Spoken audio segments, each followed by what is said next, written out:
করতে চাই, আপনারা মনে করেন আমি কিছুই জানি না। আপনারা মনে করেন কোন খবর কেশার পাড় বীরকোটের আমি রাখি না। আমি কি উন্দানিয়ার খবর রাখি না, মজির খিলের খবর রাখি না? নিশ্চয়ই রাখি, কারণ আমার পেশাই ছিল না, আমার নেশা রাজনীতি ছিল। এই রুহুল আমিন ভূঁইয়াকে সশ্রদ্ধ সালাম জানাই, তার আন্ডারে মুক্তিযুদ্ধ করেছিলাম। আজকে সেই কথা মনে পড়ে। এই কারণে বাংলাদেশে কেশার পাড়ের ঐতিহ্য আজকে এখনো ধরে রাখতে পারবেন না। আপনারা পারবেন? এখনো চাঁদাবাজি হয়, এখনো বিচার করে টাকা নেয়, মানুষের জমির মাটি বিক্রি করতে চায় না, জোর করে মাটি কিনতে চান। এইসব বন্ধ করতে হবে। যদি বন্ধ না করেন, আগামীতে যিনি ধানের শীষ নিয়ে আসবেন তখন আপনাদেরকে প্রশ্ন করবে, তখন কি চাঁদাবাজি বন্ধ করতে পারছেন? এখন যে ভোটের জন্য আসতেন, ঠিক না? তাই প্রিয় ভাইরা, দল বড়, ফারুক সাহেব কিছুই না। আমি অনুরোধ করব, সত্য কথা বলতে এখন আর ভয় পাবেন না, কারণ হাসিনা এখন নাই। সত্য কথা বলতে দ্বিধাবোধ করবেন না। দয়া করে আমার ফোন নাম্বারটা নিয়ে রাখবেন। চাঁদাবাজি কারা করে, আগামী নির্বাচনে ধানের শীষের তারেক রহমানের ক্ষতি যারা করবে, আমি এই কানকিরার বাজারে ব্রিজের উপরে দাঁড়িয়ে একজন রাজনৈতিক কর্মী হিসাবে ঘোষণা করছি, যদি সে আমার ভাই হয়, সে যদি সঞ্জিত কামাল হয়, সে যদি সেলিম চৌধুরী হয়, সে যদি আজকে জুয়েল হয়, সে যদি আজকে জসিম হয়, তাদের কথা আমাকে বলবেন, দল থেকে বহিষ্কার করা হবে। প্রিয় বন্ধুগণ, শেষ করতে চাই বাজারের তারিখ। আর দুটি কথা বলবো। বাংলাদেশে অস্থিরতার সৃষ্টি হচ্ছে, সবাই সজাগ থাকতে হবে। কারণ এই ছাত্র জনতার আন্দোলন, তারেক রহমানের 16 বছর বিদেশে থেকে যে সংগঠনকে তিলে তিলে শক্ত হাতে আজকে গড়ে তুলেছে, এত পুলিশের অত্যাচার, এত অবিচার। মুক্তার সাহেব একটা দিনের জন্য তা আওয়ামী লীগে যোগ দেয় নাই। কই ইউসুফ মজুমদার, সঞ্জিত কামাল, আজকে আমাদের সেলিম চৌধুরী আওয়ামী লীগে তো যোগ দেয় নাই। তাই আজকে এদের উপর আমাদের বিশ্বাস আছে। সেই বিশ্বাস যদি নির্বাচনের আগে শক্ত হাতে পরিচালনা করতে না পারেন, তাহলে তারেক রহমান বলেছে চাঁদাবাজ দুর্নীতিবাজদের বিরুদ্ধে যে লড়াই, সেই লড়াই আপনারা চুপ করেছিলেন।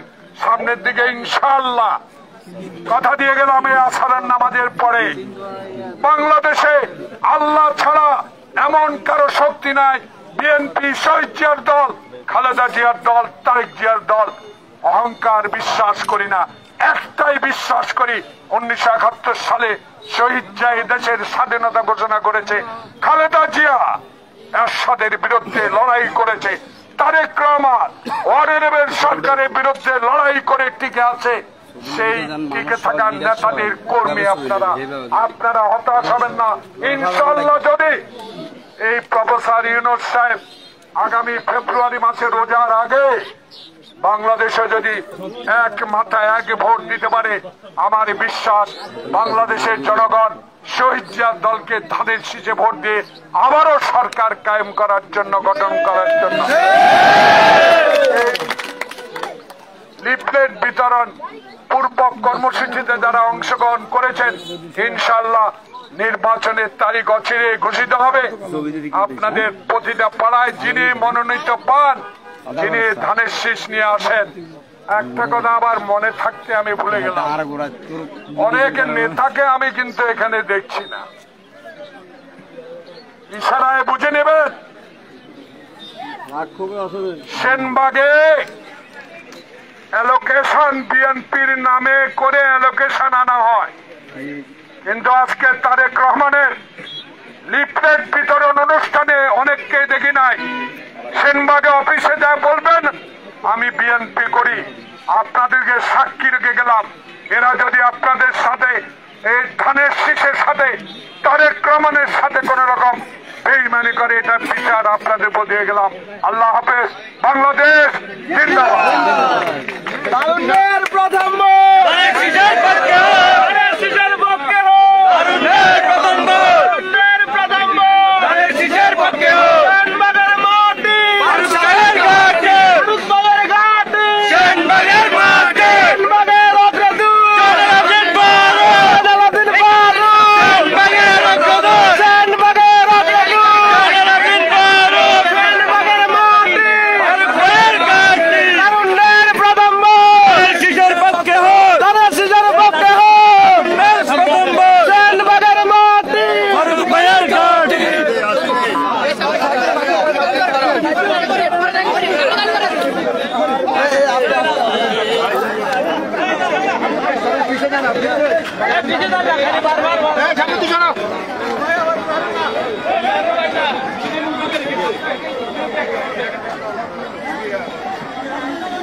মাইকে